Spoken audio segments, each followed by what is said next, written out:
maintenant au document Téléfoot consacré à l'un des derbys les plus chauds au monde, Galatasaray-Fenerbahçe à Istanbul. Florent Baudin a vécu un très très grand moment qu'on va partager ensemble.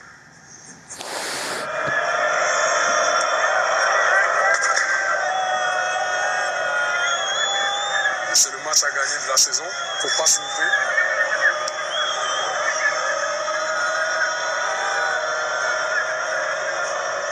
Ces matchs-là, t'as qu'une seule envie, c'est de tout défoncer.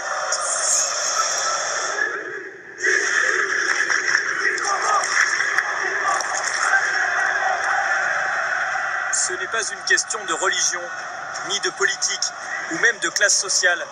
Il s'agit ici de territoire et de suprématie nationale. Moi, je pensais au match contre Galatasaray toute la saison. Les supporters disent toujours, si vous n'êtes pas champion, au moins battez Fenerbahçe.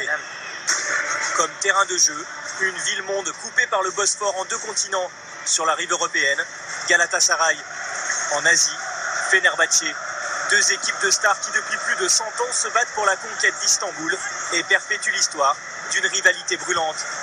Dernier chapitre en date, le derby de dimanche dernier. Téléfoot était au cœur de l'événement. Tous les réunis, mais tous les opposent. Ce sont les frères ennemis d'Istanbul.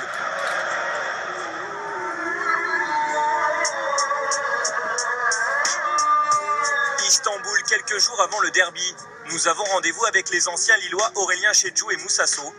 L'ancien meilleur buteur de Ligue 1 a rejoint Fenerbahçe il y a 2 ans. Il s'y est fait une jolie réputation, grâce notamment à ce but, face au grand rival, dès son arrivée. Aurélien Chedjou, le solide défenseur camerounais, découvre lui le championnat turc sur la rive opposée, à Galatasaray. Faut pas te tromper d'écharpe, regarde bien. Pour moi, je fais attends, t'es fou, tu veux que je me fasse dessus. Pas mal, t'as bien choisi là. Putain, il est là. Les deux amis se chambrent, pourtant ils savent qu'ils ne peuvent pas prendre ce derby à la légère, surtout vis-à-vis des supporters.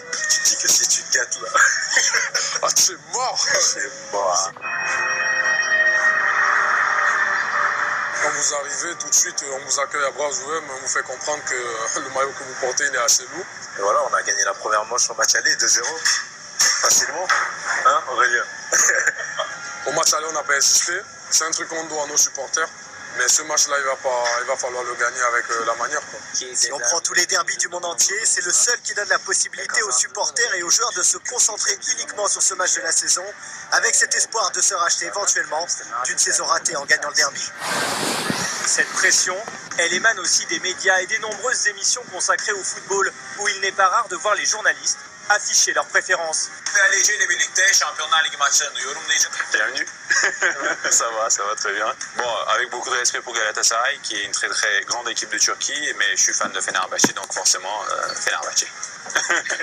Tu fais une analyse sur laquelle tu arrives à critiquer ton équipe, je pense que les gens ils acceptent. J'ai pas eu trop de soucis par rapport à ça.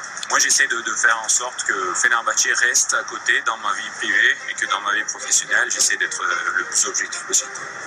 Difficile pourtant de sortir le foot de la vie des Stambouliotes. Même dans les gratte-ciels du quartier d'affaires, on vibre pour le ballon rond.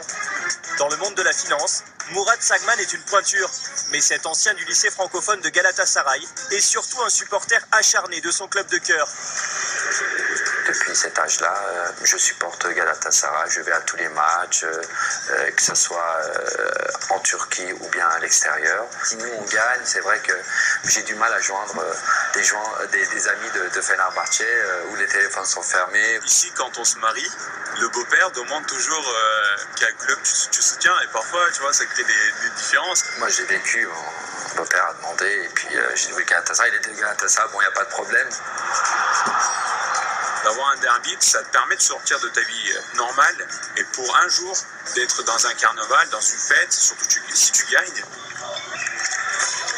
Dans un pays où ressurgissent les tensions sociales, le football se vit comme un exutoire pour cette jeunesse turque qui se sent aujourd'hui privée de plus en plus de liberté. L'an dernier, les supporters des différents clubs de la ville ont même manifesté main dans la main contre le gouvernement lors du mouvement Istanbul United. Si on arrive à se réunir un jour dans un stade, on refera Istanbul United. Ça c'est sûr, et on s'en souviendra. Mais par mesure de sécurité et après une série de drames, les supporters ne peuvent plus se rendre dans le stade du rival lors du derby. Varol, fan de Fenerbahçe, suivra donc le match au restaurant où il encouragera son équipe, comme en tribune. Fenerbahçe, sen çok yaşa.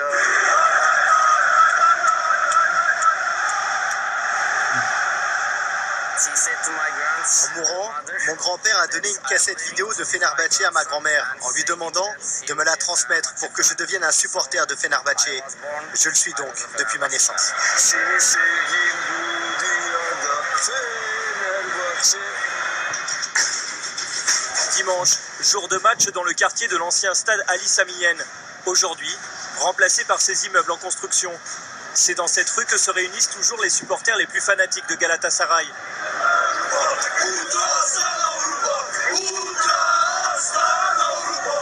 La plupart sont membres des Ultraslan, un groupe qui compte des millions de sympathisants à travers le monde.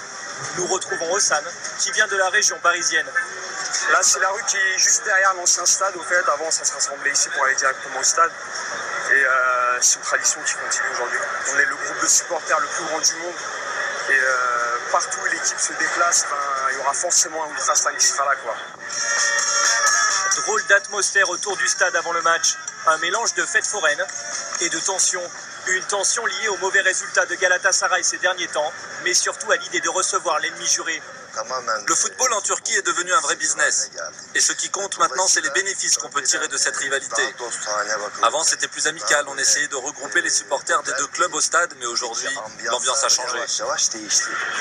À son arrivée, le bus de Fenerbahçe est caillassé. Les forces de l'ordre réagissent. Pas de quoi perturber Ossan et les Ultraslan, qui en ont vu d'autres. Téléfoot, bienvenue à Istanbul, au stade Ali Sami Yen, pour suivre le plus grand derby du monde avec Galatasaray.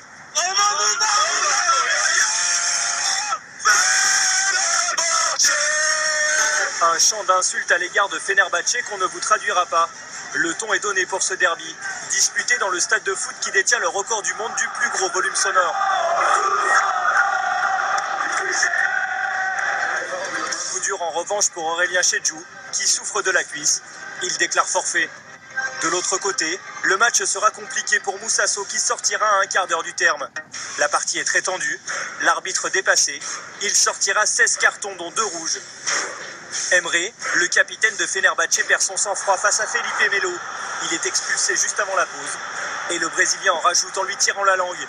Galatasaray vient de gagner la bataille des nerfs. Et le derby, car dès la 10e minute, Schneider donnait l'avantage aux siens. Le stade exulte.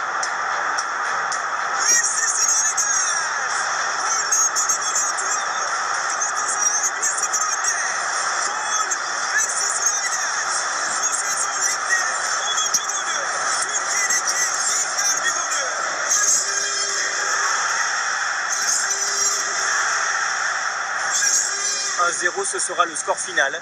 Galatasaray sauve une saison qui a vu Fenerbahçe voler vers le titre. Tu l'as vu là, c'est tendu là, c'est vrai que ça arrive presque à la bagarre et c'est vrai qu'on a 2 doigts de craquer à chaque fois, on perd les nerfs. Ces mots de Moussasso à notre caméra seront les seuls prononcés par un joueur de Fenerbahçe le soir du match.